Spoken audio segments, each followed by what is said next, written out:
I may have a condition you can't always see, but it's real. And I hope more people will understand that not all disabilities are always visible.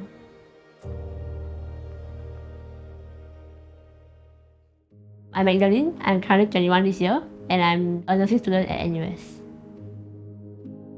So for me, I joined nursing because healthcare was something that I always wanted to do. Not just because I enjoy the science behind it, and also I genuinely enjoy helping people. I always found joy in serving others, not just in healthcare aspect, but also in terms of volunteering. I enjoy volunteering a lot outside, in Malay Youth Network, and I also lead a community engagement group in my school. We focus on a few aspects, for instance, education, elderly, environment, etc. So I run a weekly tuition program for the underprivileged children at the bullying community. All these different parts of my life kind of shows how serving others brings quite a lot of joy to me. Yeah. It's a lot to juggle, but I find a lot of meaning in it. And there are times that people ask me how I manage everything, especially with my condition. But honestly, I just take it one step at a time. Growing up, there were a lot of things I couldn't do. No PE, no heavy lifting, and high element activities were off the limits as well. I was diagnosed with Cleidocranial Dysostosis at birth. It's a rare condition that affects bone development, and for me, it shows up in a few ways. I don't have a full collarbone, my skull didn't fully close, and my teeth haven't grown the usual way. I still have many baby teeth, and I even have extra ones. There's also scoliosis, some hip issues, and I've always been shorter than most of my friends. It was especially tough during my teenage years, when my hips started hurting a little more as I grew. It was a struggle. Since then, I've been through physiotherapy and learned how to manage things a little better.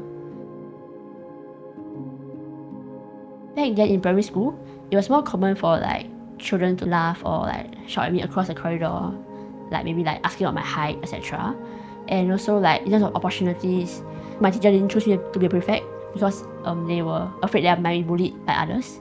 And there were also times for instance, I was withdrawn from a school trip because of medical risk that was possibly involved. Yeah, so times like this, I may feel a little left out. I still felt like doors being quietly closed for me sometimes. But overall, I've learned to cope with it by myself. My parents helped me quite a bit in terms of this, in terms of shaping my mindset in the right way. So they would preempt me, when you go to school, people might laugh at you. You are a bit different from your peers, but that's okay. You don't have to always explain to others what's going on. And it's okay to be different from the rest, yeah. Most importantly, they always encouraged me to keep going, to try, and not to overthink.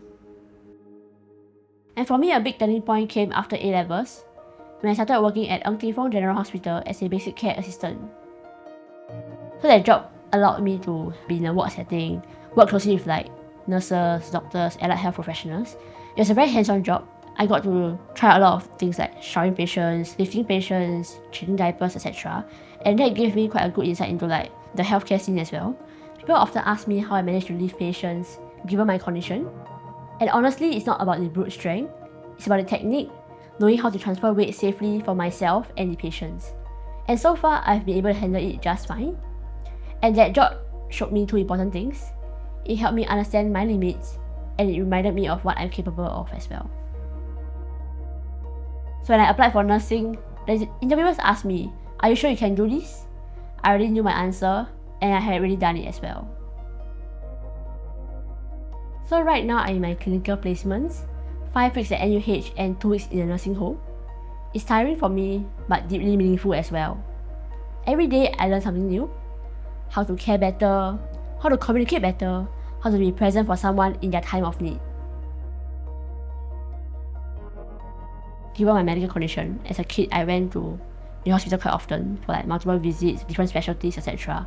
And I think through those experiences, the healthcare workers who cared for me really left quite a deep impression for me. I really appreciated how they cared for me when maybe I wasn't very sure what's going on, I was a bit apprehensive, etc. And I think that really encouraged me to step into the healthcare sector, to maybe one day become that person that once inspired me for someone else. Yeah. There's still a lot that people don't fully understand about disabilities, especially in terms of those that are more invisible. For instance, in my case, so when people see me, they don't really see anything different, but it is still indeed true that I'm carrying the medical condition. Yeah. I think we have to be more open, have more open conversations about it, discuss about the disability, and through that like raise awareness, and with awareness comes understanding, and hopefully we can build a kinder society in Singapore. Yeah. So when a news media outlet wanted to interview me in 2024, I was honestly a little hesitant. I didn't love the idea of being put in the spotlight, but over time, I realized that if sharing my story can help someone see things a little differently, or shift the way people think about disability, then maybe it's worth it after all. And to me, success isn't about being the loudest or the most impressive, but about being able to live meaningfully, to make someone's day a little better, whether it's through a kind word, a quiet moment of care, or just showing up when it matters most. Maybe for someone else watching this right now and maybe going through similar things, I hope to say like it's okay to be different, and we don't really have to always live in someone else's mold to be worthy.